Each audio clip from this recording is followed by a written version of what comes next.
Eh, kalau penghasilan bruto setahunnya lebih dari 60 juta, pakai formulir yang mana ya? Jangan bingung, ini caranya. Kamu tahu pakai formulir SPT yang mana? Kawan pajak yang berstatus sebagai pegawai, karyawan, atau bekerja dari pemberi kerja punya kewajiban untuk melaporkan SPT tahunan. Kewajiban pelaporan SPT tahunan ini berbeda ya dengan pembayaran pajak.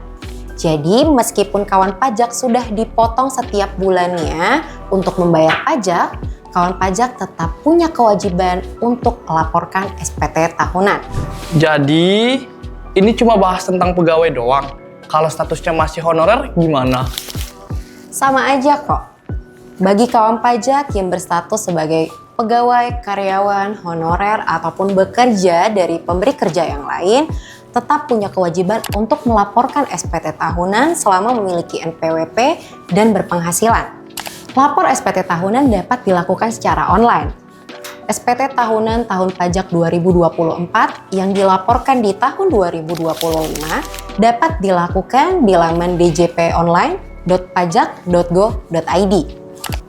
Bagi kawan pajak yang berstatus sebagai pegawai, karyawan, atau bekerja dari pemberi kerja yang lain, punya kewajiban untuk menyampaikan SPT tahunan menggunakan formulir. Nah, formulirnya ini berbeda-beda nih setiap orangnya.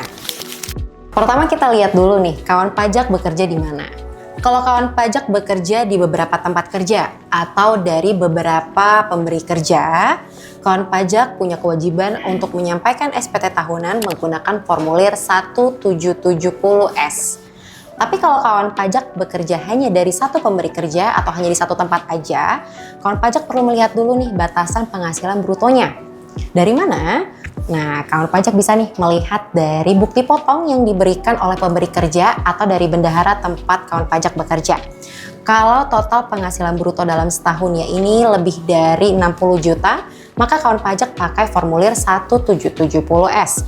Kalau kawan pajak memiliki penghasilan bruto dalam setahun kurang dari 60 juta, pakainya formulir 1770SS. Kalau misalnya pegawainya punya usaha sampingan, gimana? Bagi kawan pajak yang berstatus sebagai pegawai atau bekerja dari pemberi kerja, kemudian punya usaha, nah kawan pajak melaporkan SPT-nya menggunakan formulir 1770. Ingat ya, batas pelaporan SPT tahunan untuk orang pribadi tanggal 31 Maret. Gimana? Sekarang udah paham kan? Yuk segera laporkan SPT tahunanmu, karena lebih awal, lebih nyaman.